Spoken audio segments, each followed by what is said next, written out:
In this video, we're going to be making a grimy tech house song inspired by Cloonee, Young Ma, and InntRaw's song, Stephanie. And we're going to find out if we can do this in under 6 hours by using the 80-20 rule of music production. What you're listening to is the finished song we'll be breaking down today.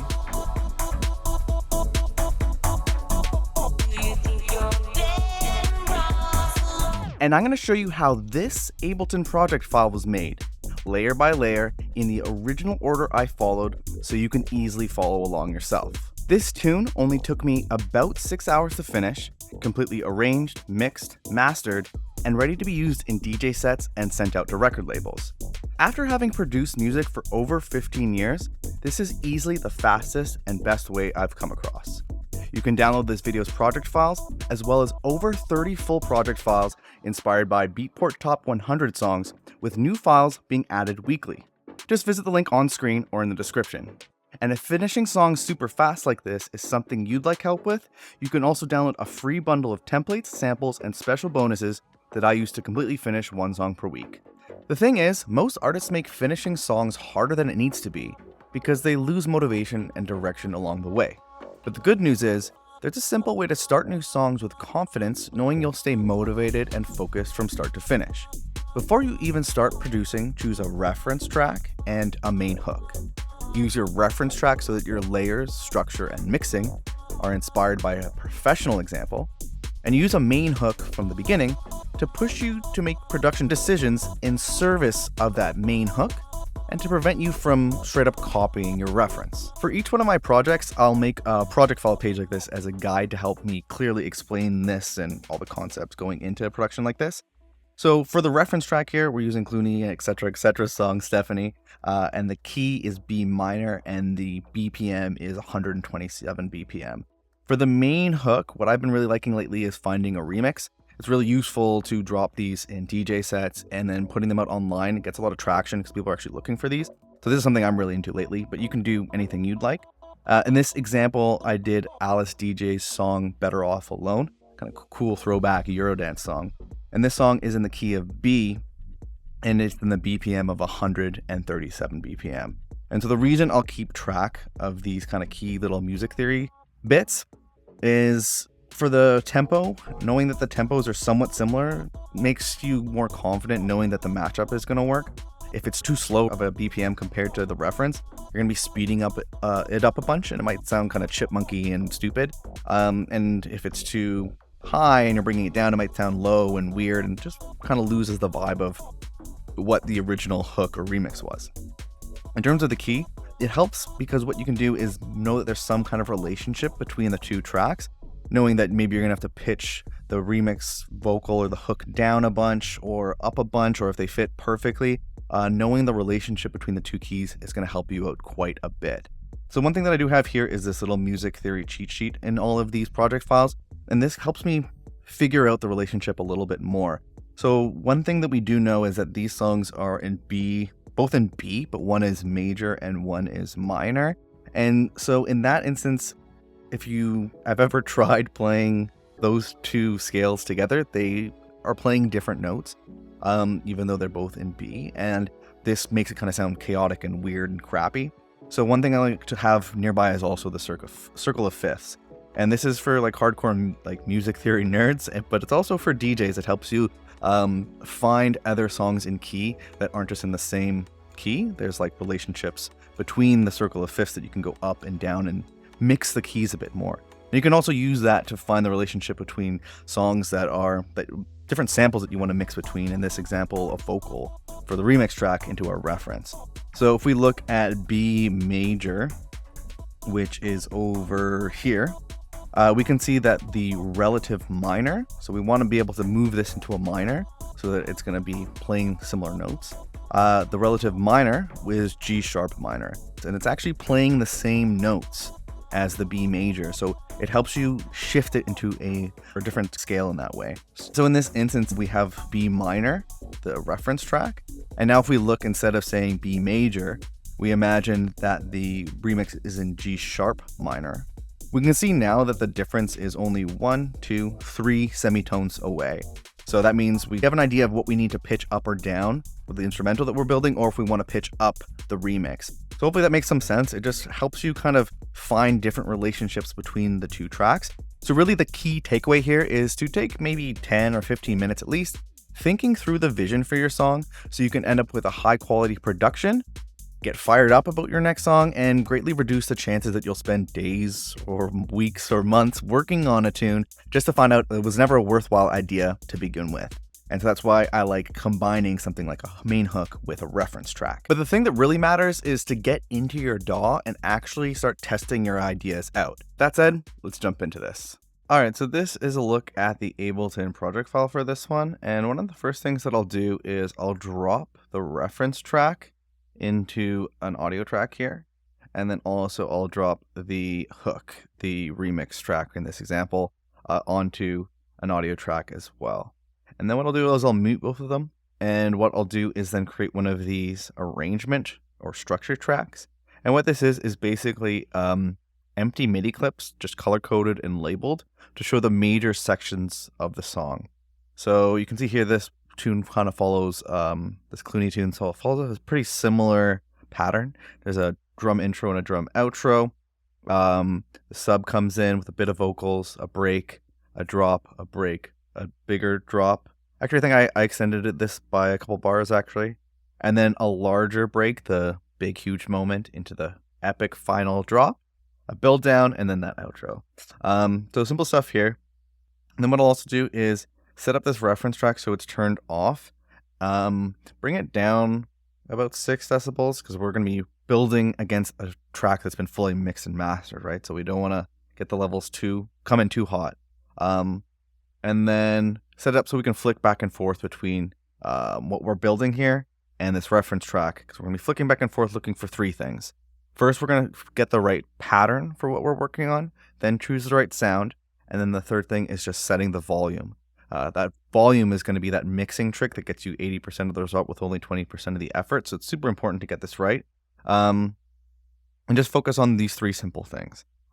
If you want a bit more of a deep dive on how to set up these arrangement tracks and these reference tracks, what you're going to want to check out is on the page here, we go down, it's here, how to use reference tracks correctly. And then also, if you want to check out this Pro Ableton 12 template, this shows you a little bit of how my template's set up to handle all this. And then these videos will also be in a link in the description as well. There's a playlist of these videos there you can check out for this 80/20 music production stuff. So once that's kind of set up, we have the tracks we want to work with in here. We've built out a little structure track. So now we can kind of jump between that reference. If we want to work on the drums more, we can go to the intro. If we want to work on the bass more, we can go to where the sub kicks in, the vocals, the main drop. We can jump around a lot, and it's going to help us a lot when we're expanding the loop that we're about to make into a full track. So what I'll do next is really the thing here. I'm finding it's all about trying to validate the idea as quickly as possible with as least movements as possible. So something that I've been doing as a first step is using an AI stem separating software. In this example, I'm using Nuo stems. You can use whatever you can get your hands on. And there's 2 things that I'm doing here. First is I'm grabbing like a section of the song where there's the main area that I'm going to want to replicate using the reference. And then grabbing like, I don't know, whatever this might be, an 8 or 16 or 32 bar loop. And then exporting that out and just stem separating that. The main thing that I'm trying to grab here from the reference is the drums. And then it can come in handy later as we're building out like the bass and the synth and stuff. We can kind of isolate those parts and hear them more correctly, and we actually sample them out to replicate the sounds better. And then the other thing we'll be doing is doing the vocal, but I want to move in order of how I've actually been building this out. So let's start with the drums. So what I've exported out, or when I stemmed out the drums, this is kind of what that sounded like. Let me take that off. So that's just like the drum track separated. And why this is helpful is a couple things. One is we're going to be able to steal the individual samples in a really, really creative way. And then also as we're trying to replicate things, we can hear things in a lot closer detail. So one of the first things I'll do is start with the kick drum. So as you can see here, all these different colored things, basically just slicing out different pieces of the track. So just find a nice slice of the kick, isolate it by, what you can do is you can grab it and press Command E on each other end of the point, and then grab it and then go Consolidate or Command J, and that'll make sure that you just have that one little slice isolated. And then what I've been doing for the kick that I think is pretty clever is over here, I've been using this thing called Drum Clone.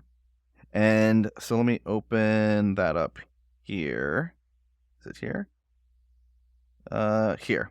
So what this is a cool little program. It's like a beta VST, but the cool thing is you can drag that slice in here and it'll do a good job of extracting it for you. So this is what it sounded like at first. So that is the slice I grabbed from the AI separated drum part. You can hear there's like some kind of like hi-hats and stuff in there. It's not that bad really, but we can do a little bit of a better job. And so what it'll do is it'll do the output, which is this. So it does a pretty nice job of snatching that kick drum. There's some like controls here. I find these it doesn't do too much, but I'm playing around with it. But it does a pretty nice job of taking out the kick drum. And then what I've been doing then is what you can do, actually I should show you this, is from here you can drag and drop the isolated sample into your own drum rack. And so that ends up sounding like this. And the reason that I find this useful is it's nice to move it out of that program. And then also the big thing is I'm finding that program, it does a really good job of isolating it, but the pitch is a little off. So in this instance, I transposed that kick down by 2 semitones to try to have it sound a little bit more closer to the kick of the in the actual reference. Then that kind of like takes care of the sound. In terms of the pattern, take a look at this. Don't want you to get too confused right away, but have a look just at this. One of these for now. Basically, if you have a look, it's more or less just one of those like 1, 2, 3, 4, 1, 2, 3, 4 kicks. And then what I've done is, I think in some parts of this song, and this might have been more of a creative choice on my point, but having some of those little like da da da kind of like little extra little kind of fill bits. Let me just play the kick for you actually to give you an idea of what this looks and sounds like. Let me turn off the stems.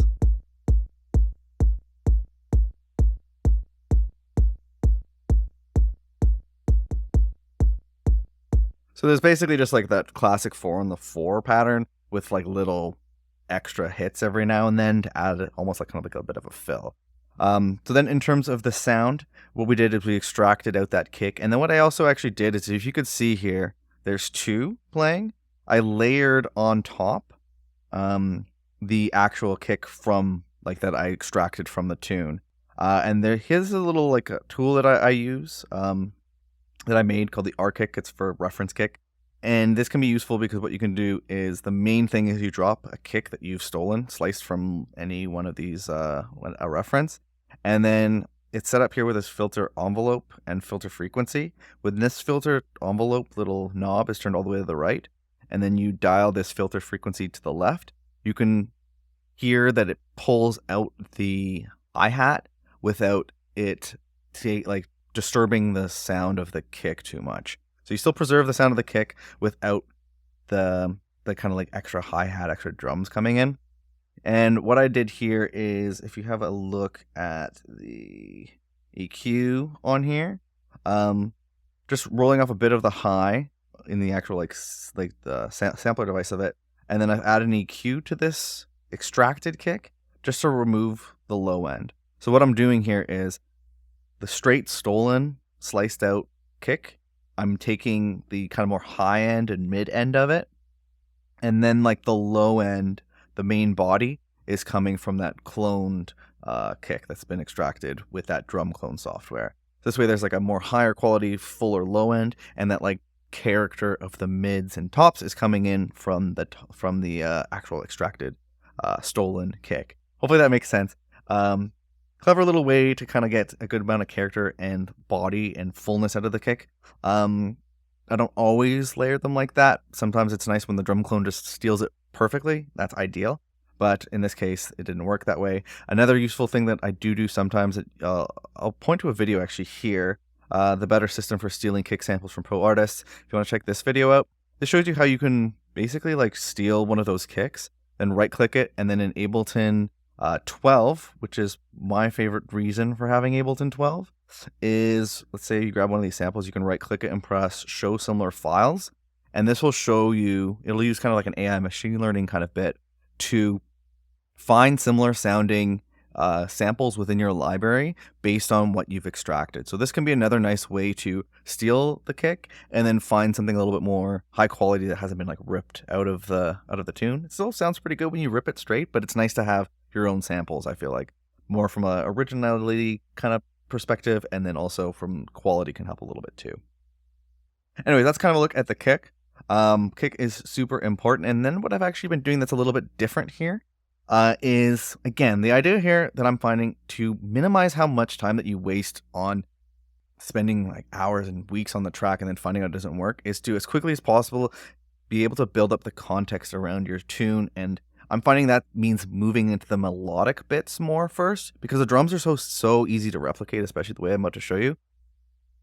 So it makes more sense to kind of have MVP, a minimal viable product of the drums, as quickly as possible, that you can build all the melodic stuff around and prove out your vision and your idea. So the way that I've been finding this really cool way to do that is if you go back to that isolated drum track and then add an EQ and just remove everything under, say, 200 hertz, this is going to essentially remove the kick from that extracted drum loop, and then you can play them together and it kind of sounds like this. Let me turn it on, sorry.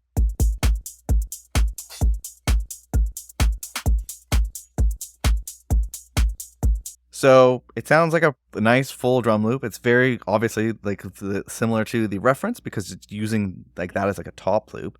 And this gives you a nice foundation to then move on to the more important parts of the tune, like the melodic bits. Make sure that's working well, and then we can come back here later and then replace all the drums. So little like hack I've been doing lately that I think is super useful.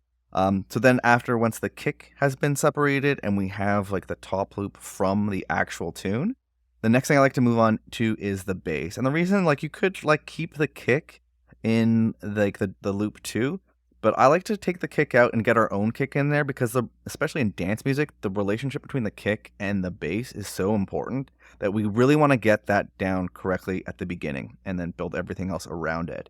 If we were building our bass on top of that kick that's just nestled into the into that AI separated drum loop, when we add our own kick, it might sound kind of different and a little and not work as well with the bass, because we've built the bass to that exact kick. And although we are separating things out and stealing things nicely, things still will change along the way. And we really want to preserve the relationship between the kick and the bass and get that right at the beginning.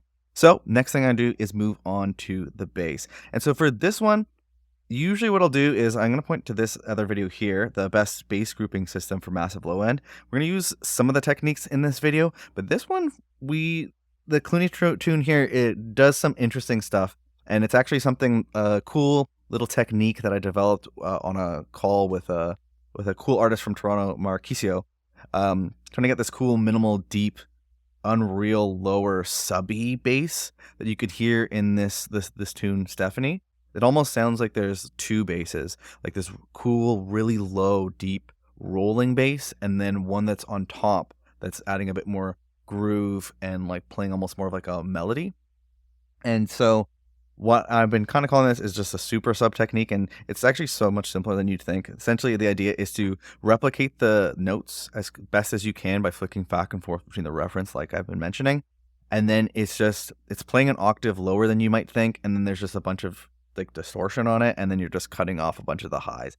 So let me kind of show you what that looks like. So the way that I found, again, we'll start with the pattern. The pattern looks a little something like this for this subby bit. And it's kind of this just like rolling little do kind of thing. I don't know how to describe it. We'll play it in a second. With like little gaps. So there's a gap at the beginning, and then like it's playing like a one higher note there with a bit of a gap to add like a bit of groove and like this kind of like choppy, interesting sound. So I'm going to go ahead and play that for you now.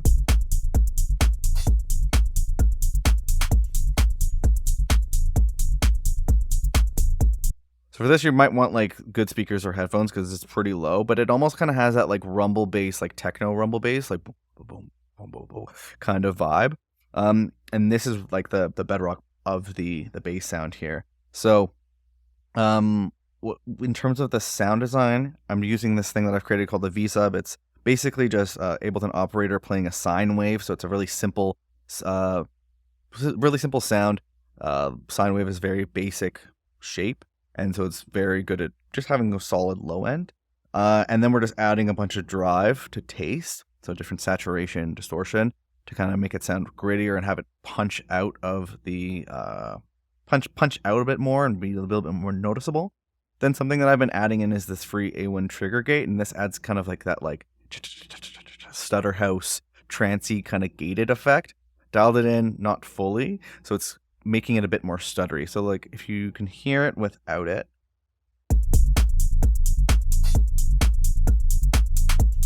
I think that actually sounds sick as hell too, to be honest, but with it, it like pushes it back and makes it a bit more staccato-y, which I think is kind of a bit the sound that I was going for. Actually, honestly, after hearing it like this for my own release, I might take this off because that sounds cool. And it punches through a little bit more. Or maybe a cool compromise might be dialing in the mix a bit to taste.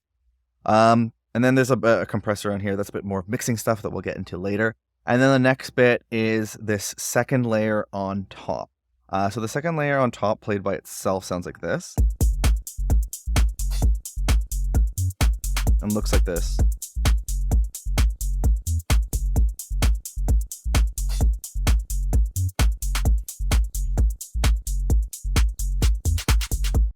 And then played together with that super sub, sounds like this.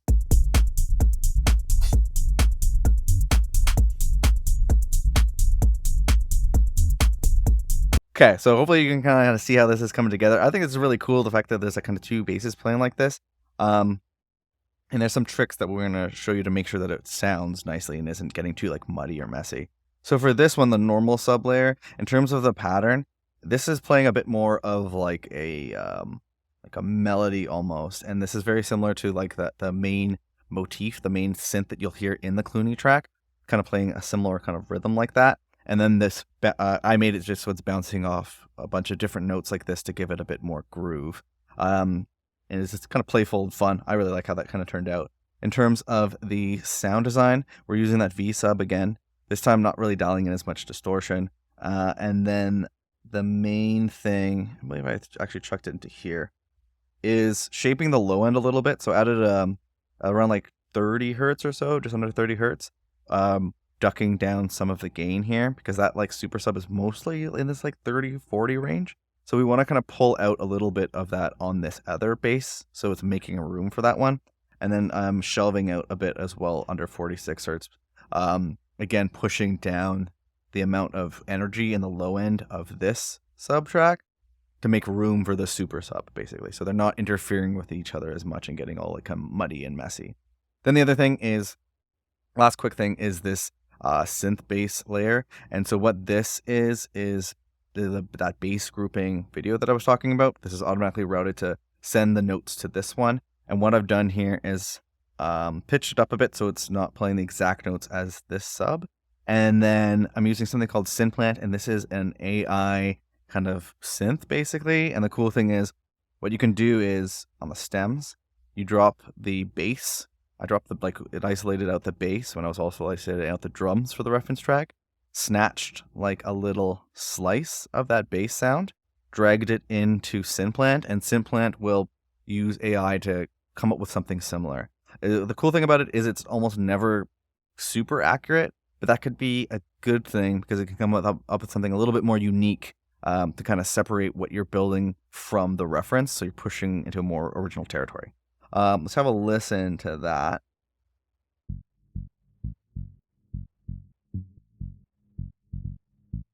And then with it. And then with a super sub. So what this is doing is basically just like a mid bass layer. It's pretty subtle. It's just adding a bit of like mid high end character to that sub, so it's not just like a super low bassy tone, which is going to help it punch through on speakers a bit more. Adds a bit of also like grit and texture and character to the bass sound as well. And then basically just we have the EQ rolled off a bunch here, so that that main low end is coming from these subs. Then just a little bit of sidechain. And this is using the channel strip that I have. There's another video on that as well. I think on the project file pages, it's on this VST guide. It'll show you a lot more about the channel strip and how you can copy this channel strip or create your own. And that video will also be in the playlist, of course. But what we're doing here is, in this instance, just using some one knob sidechain. So it's kind of pumping and making room for the kick. And this way we don't have to like do any routing or anything too crazy in terms of the sidechain or dialing in compressors or anything like that. Just one knob gets it going. We can move on. So with that said, that's kind of a good look at the start. What I'll also do at the beginning of this phase, we'll kind of decide make sure everything's working, is also get the vocals in. And this is super important because this is what we're building to. And I think I might have maybe skipped a step here, because usually what I'll do is I'll make sure that I get the vocal in.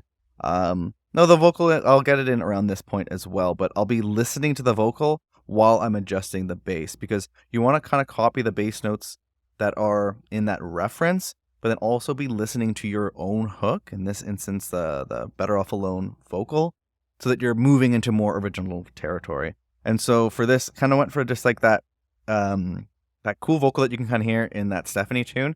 It's not as like, dare I say, like, I don't know, grimy or something, and like rappy. It's obviously prettier, but went for this idea of like a line plays, the vocal plays, and then it does that like stuttery effect. So let's have a listen to that. Do you think you're better off alone?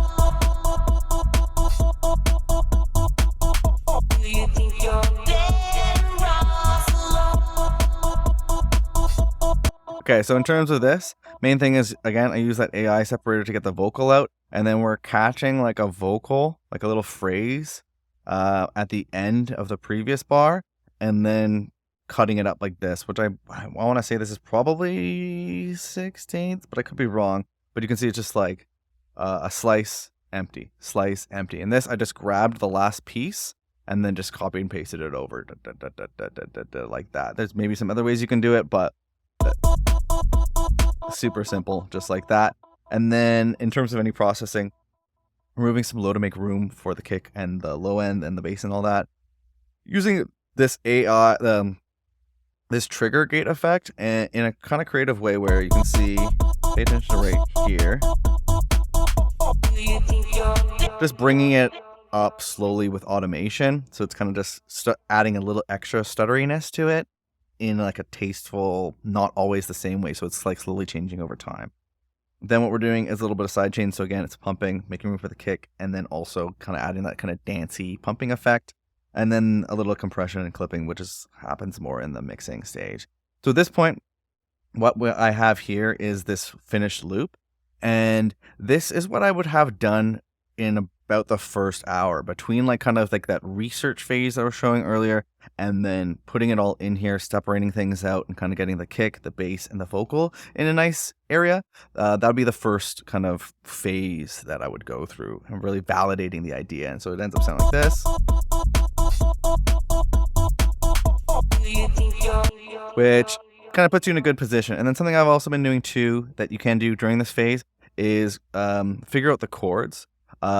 But I didn't really do too much of that for this, so I'll kind of skip that. But it can be useful to have the chords as well. So when you move into the next phase, which is going to be building out the loop fully, you have all like kind of the theory in place, and you're going to be doubting yourself and asking questions less and just getting onto it. So the big lesson here is to test out your song's vision with as little time and effort as possible, using kind of tricks like AI and stem separating and all that kind of stuff at the beginning phases and the first hour or so of producing, so that you make sure you aren't wasting your time later on developing an idea that would never, ever even work. So next time you start a new song, always find a reference and hook combination, prep your project file, and get the start of that 8 or 16 bar loop working nicely. But the thing is, none of this will matter unless you actually finish the loop that you started here. And there's a very special way that we can do this that is going to put us in a position where structuring and arranging our song, which is something that most artists have trouble with, is going to end up becoming the easiest and fastest part of the process. Now, usually I'll take a break or end the session after kind of getting to this checkpoint, and then kind of get back to this with fresh ears. And so the idea is, next to start building out the loop, and like I said, in a very special way. So the main thing here that we're going to want to do is I prefer to start with the melodic stuff, because again, I'm finding that this is where things can go wrong, at least for me, building up melodic ideas that don't work. The drums, they tend to fit so much more easily with everything, so I always want to come back to that last. So I'm going to go in kind of the order that I built things out to give you the best idea of how you might approach this when building out something like this yourself. So let's go down here. I'm just going to turn everything off for you. We're going to start with the melodic stuff. And I think I'll leave that on for now. So the first one that I added was kind of in bass mode.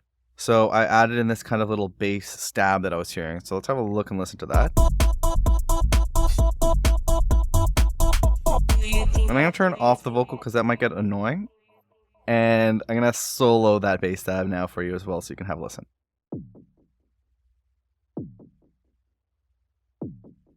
And so I just looked up bass stab on Splice, and basically this is mostly working with the bass lines. If you listen, so it's almost kind of like more a part of the bass almost. And then in terms of the pattern, I was just kind of flicking back and forth between the reference and this just to find this kind of pattern. So it's almost like a call and response. It's like kick, do, boom, boom, like that. Like that. Cool. And then in terms of any processing, just doing some basic mix as you go stuff. This is like the standard channel strip that I use. Usually the EQ will be on here with like that low end already removed, because most of the time that's what I'm doing.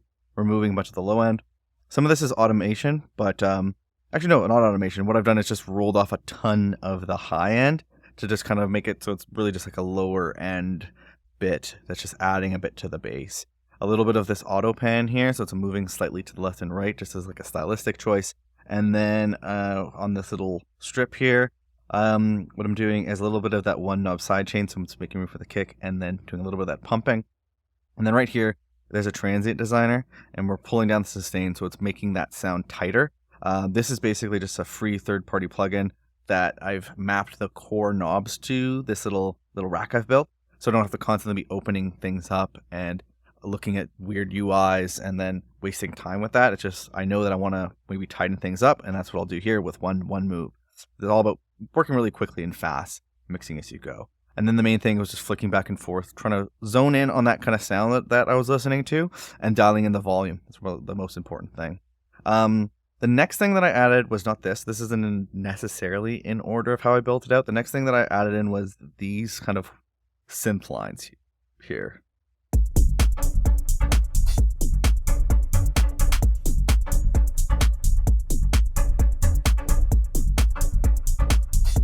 And then soloed by itself. This is what we're listening to.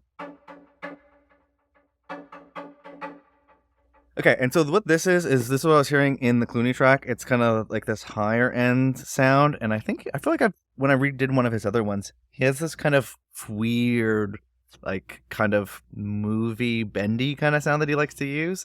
It's super fun, super cool.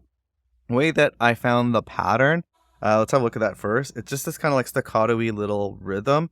And what this is this is playing a lot against that like secondary bass sound. So there was the rolling sound, and then above that was a little bit more of like a melodic rhythmic sound.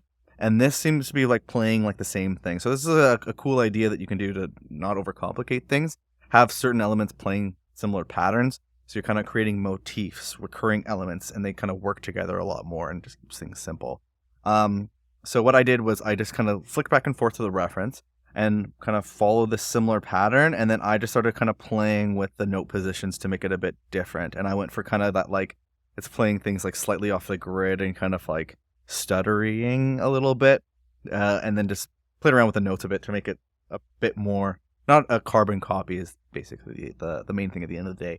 In terms of the sound design, did some weird stuff again. So I did that synth plant, and what this is I found again a slice of the semi-isolated out like the melodic bits from the Cloonee reference track, and then grabbed a slice, dropped it into Synplant, and then chose one of the AI selected synths. There's a whole bunch of different ways you can do this kind of stuff. If you love sound design, you can go for that. Me, I hate sound design, and I find it slows me down, so I really like doing little weird stuff like this.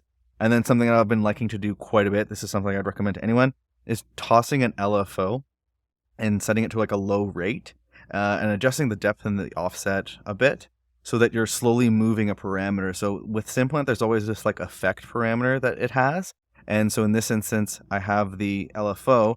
So let's see if it'll move within this part here. What I want you to look at is right here. See it slightly moving there. The idea is just to have it so there's like some slight motion happening in the sound, which is good, particularly for like house music, to have like evolving, changing sounds, so like loops don't get repetitive. Then we're going into the standard channel strip here, removing some lows. I have it set up so it's automatically dropping this, so I don't have to do that every time. Again, it's all about quick movements, and then a little bit of sidechain. And one thing that I've added on here is just a gain, as in like a volume, basically. So the idea is, if you want to make any changes to volume over time, particularly if you're automating it, which I've done in the arrangement you can see here, do it on something like this instead of on the channel area here. So that way you can always make like mixed decisions here on like a macro level, and then do the automations here, which is like a best practice kind of thing. But the main thing, again, flicking back and forth, trying to get the volume correct while listening to the reference, listening to what you've got. That volume is the main thing. Then what I did is I wanted to double it up, have one a bit more on the left and one a bit on the right. I think my recording software doesn't do stereo so good, so you'll have to just take my word for it, the fact that you can see it's panned to the right here. But a slightly different sound on the right hand. So if that's how it sounds on its own.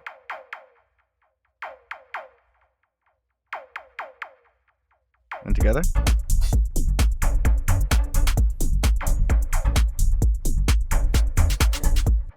And in terms of the pattern, it's playing something similar. If you have a look here, you can see it's slightly similar. They're just kind of slightly playing off to kind of give it kind of a little bit of a bouncing, different feel. Again, another way to kind of separate it and make it unique from the reference. In terms of the sound design, I just grab that same sample into Synplant, and then Synplant will do this weird, like, are we going to update it? No.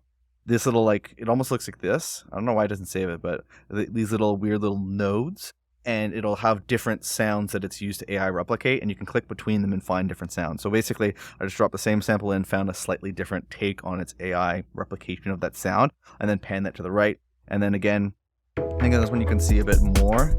This right here is that automation from the LFO, so it's moving the effect of that sound, increasing it and decreasing it through the track. Then we're just removing a bit of the low end, and then in terms of this high, you can see the little red dot, that's automation. So basically just when we get to the structuring point, that's bringing that sound in and out by bringing out the highs and bringing back in the highs. And then standard channel strip stuff, a little side chain, and then gain, and more for the automation bits. So then let's have a look at the next elements that I added in. I think that kind of like nails it. There's an interesting little bit, kind of like a story here. So I messed up and didn't notice that like there's a mid synth layer that kind of opens up throughout the arrangement, and it made me lose, I think, almost an hour of production time trying to like fix this. So a couple things is, when you're like building out your loop like this, I'd recommend like listening through the majority of the song to see if there's anything that changes or needs to be added when you're building out your layers. Because the idea here that I'm ultimately wanting you to get to when building out a loop like this is to overproduce the loop. So you have many additional layers, so that when you're structuring, you almost have all these different puzzle pieces that you can drop in throughout the arrangement, and you're not having to be like, oh no, I need to produce a synth line or anything like that. It's more you're just arranging super quickly. So that is kind of the idea there, because then I want to go through a couple extra layers. At this point, I'm trying to keep you in like the context of how I was producing at the time. I thought I had the main synth in terms of just that little high end bit. I was wrong. We'll get to this in a bit. And so what I did is I started overproducing the loop. So I basically started looking through Splice for like little kind of like chord stabs and Rhodes stabs and stuff like that, because that's personally what I like to add to music. I think at this stage, when you're overproducing the loop, definitely use your own creativity and what you like to add to songs in your unique style. If that's guitars, if that's like either weird cut up vocals, whatever it might be, this is your opportunity to really inject this with your own personality and start letting your creativity move the loop into your own unique sound. So you're moving away from the reference and it's actually something you could release. So I'll just quickly go through some of the ideas that I added. One was this kind of like rhythmic kind of chord stabby bits that are playing against the bass line. So the first one I added was this. It's that little like ring, this thing.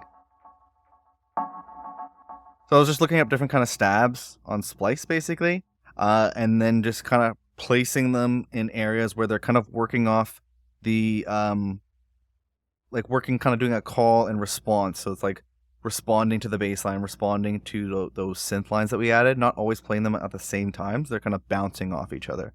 And then dialed this one into taste because this wasn't necessarily in the reference. And then just removing some lows. It's a good mix as you go technique to usually remove some of the lows. So it's giving you headroom and then also making sure that the bass is shining through nicely, making sure that the bass is the main thing occupying this area. Little side chain for the same reason I mentioned before. Next thing that I added in was some of these other different little stabs. Next one I added was this.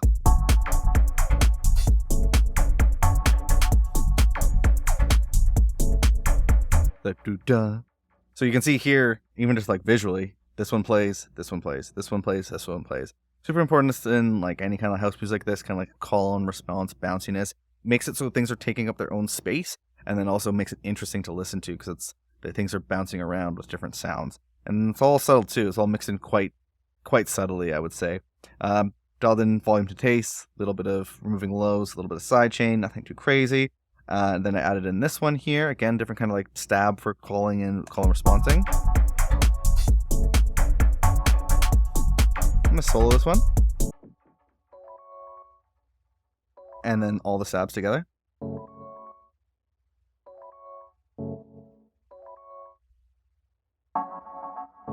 So you can hear they're kind of like all like playing off each other, maybe sometimes playing together.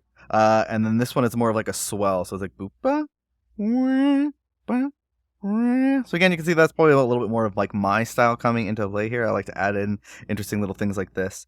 And then the last one I added in was this. Before again I get into the mistake that I made, I want to show you.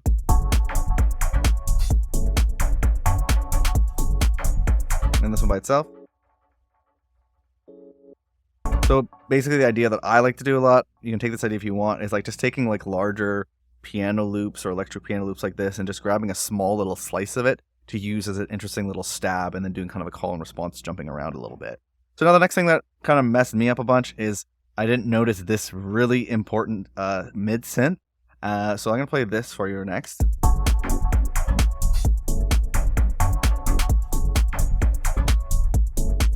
And I solo it.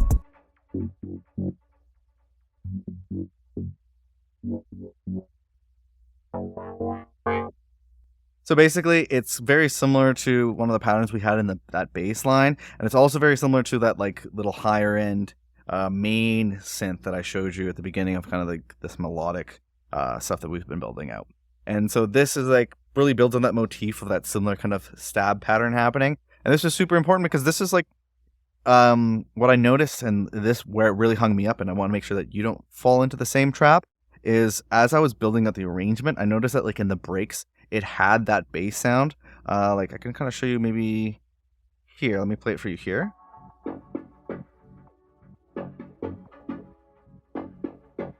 If you can listen to the bass in particular. Slowly evolving. Over here. And further. So without this part, I didn't have a sound that I could slowly like open up the filter and have it like slowly getting more interesting and larger and wider. And that was a pretty big part of what makes these breaks so powerful. It's slowly opening up that bass sound and then having it tighten up once the drop hits. And so without having something like this in place, it made me waste a bunch of time in the production stage of structuring because I didn't have all the elements that I needed. So So something I really want to stress there is like jumping through, building out as many layers as possible at this phase, because then it's just going to give you more to work with and just make it a breeze as you're structuring the song. Because, well, we'll get to it in a second, but that main point here is to finish your loop and to overproduce, give you as much to work with as possible in the next stage. So actually, what I'm not showing you here is there was maybe 3, 4, 5 other layers that I added in that I ended up not using in the final. And again, that's just kind of that idea of like giving you more to work with than you need. So when you're building up the main track, you have things that you can add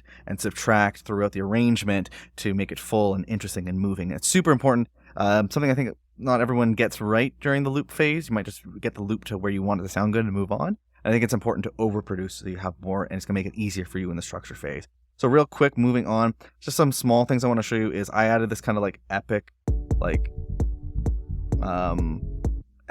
bridge, slight change here.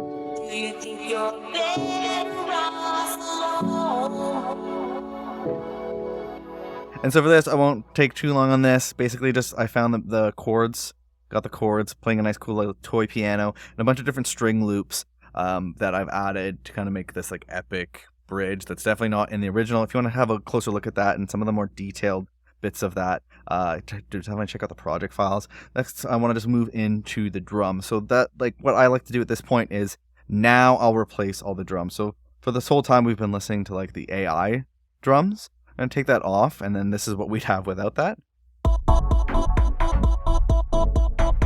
And so the idea is exactly like I've been mentioning like so far to this point. Like the idea is to build out the loop, more of the melodic stuff, because that's what can get you really hung up and kind of screw you up, I feel like. And then you have a cool drum beat to like play to as you're building all of those elements. And now we can just quickly go ahead and replicate it. So if we listen to the AI drums on its own, like this, that's the AI drums, and then this is what I added.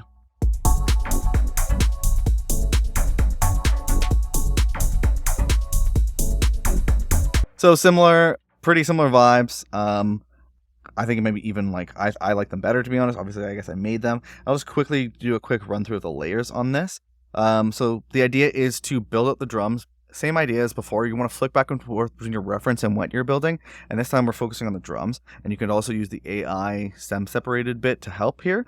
And the thing is to simply start with what is calling to you the most, what seems to be the most important part of the drums. So for me, that started off with an open hi-hat. So let's have a look and listen to that.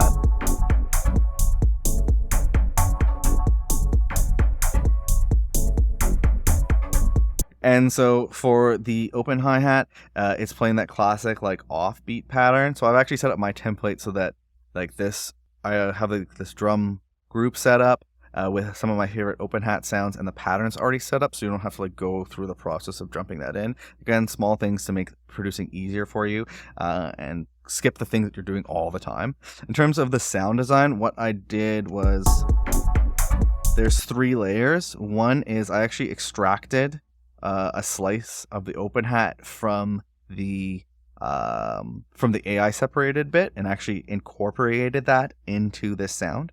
And then I doubled it up with 2 sounds. What I did was I right clicked on the stem separated open hat that I extracted and then show similar sounds, and then found 2 sounds in my library, this open hi-hat and this kind of tambourine, and just layered them in. So that way we have like the stolen sound, but it's also being doubled up with sounds that you found using the similar sound functionality within Ableton.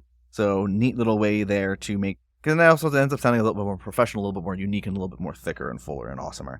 In terms of any processing, we're just ducking it, making it a little tighter by removing some sustain, and then getting rid of quite a bit more of the low end here.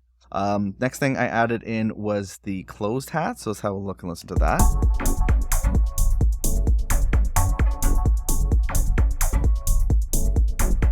And so for this, I was flicking back and forth with reference, kind of listening to the closed hat.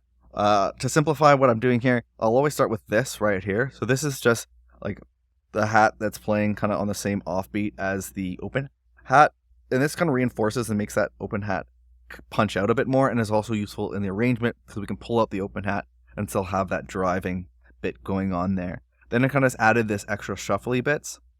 And the idea that I like to do is have them play like slightly different sounds throughout the throughout the area. And I'll kind of maybe start with like a section like this, build this out, get the groove correct, and then I'll copy it over and make like slight variations.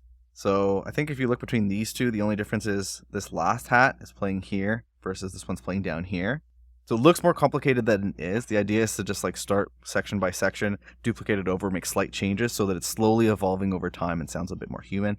In terms of the sound design, I grabbed a couple using that similar sound feature. When I did the similar sound feature on the open hat, it showed, you can even see it here, there's a couple open hat sounds and a bunch of closed hat sounds too. So it was finding some closed hat sounds from the open hat, and I just dragged those onto the closed hat group here.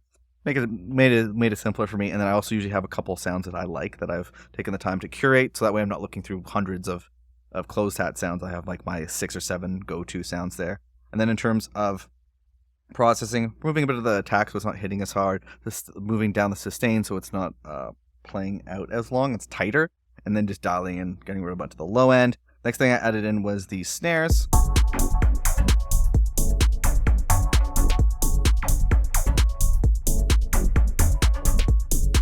So it's just, this is a classic snare pattern. So it's on the 2, 4, 2, and 4. This one has that extra little kind of fill bit that comes in there.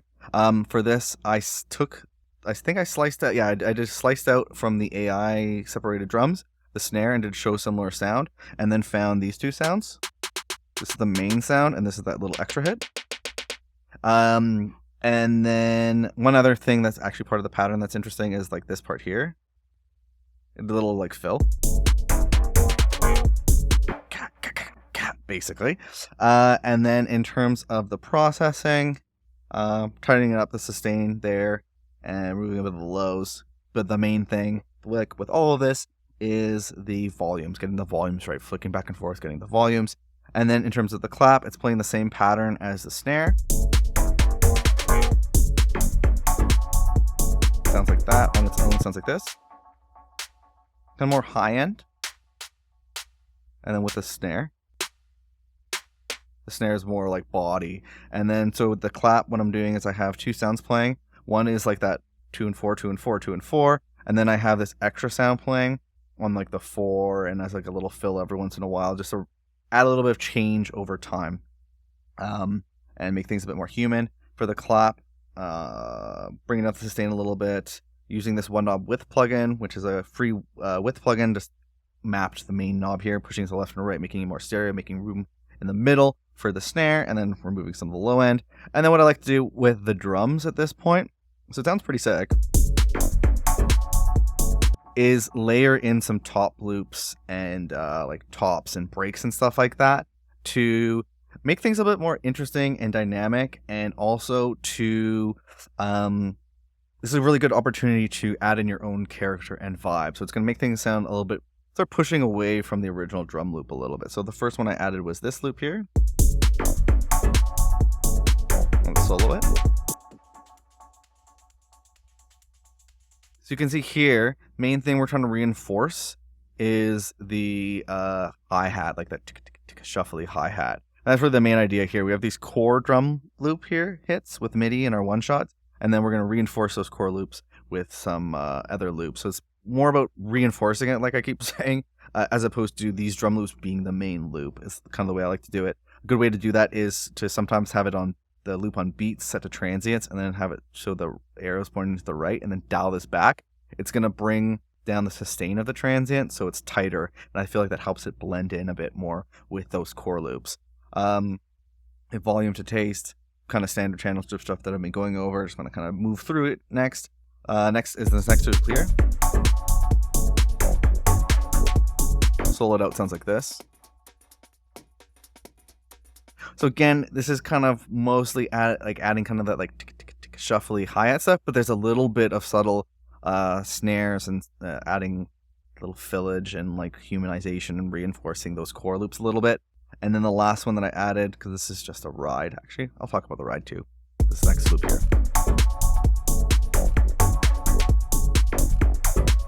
And alone. You can kind of hear, this is really subtle, but it's kind of like weird little sounds like that. Adding in more of like a percussion element to things. making things a little bit more unique, dialed in quite a bit. And the last thing is like just a little ride loop. Solid. So this is more of an arrangement thing, to be completely honest. It's not playing throughout the whole track. It's just at certain points as an arrangement trick to add additional energy throughout the track. It's a nice little trick. You can do closed hat for a few bars, then open hat to increase the energy, and then also add in a ride after to further increase the energy as an arrangement trick for you there. So again, the key takeaway here is to overproduce your loop and mix as you go against your reference track so that you can make the last 2 steps of finishing your song a breeze. So the last thing here is structuring and mixing and mastering. So let's go over that. So most producers think turning that loop that they just made here into a finished song is the hardest part, but it turns out it really can be the complete opposite when you follow the right process.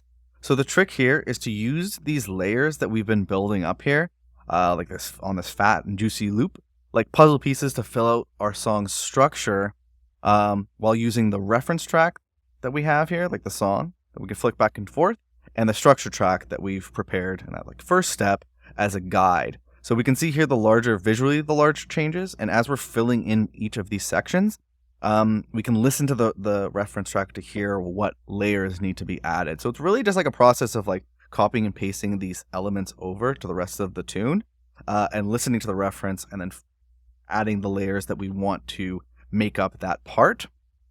And usually what I'll do is follow this reference track really closely first, almost like blindly, to be honest.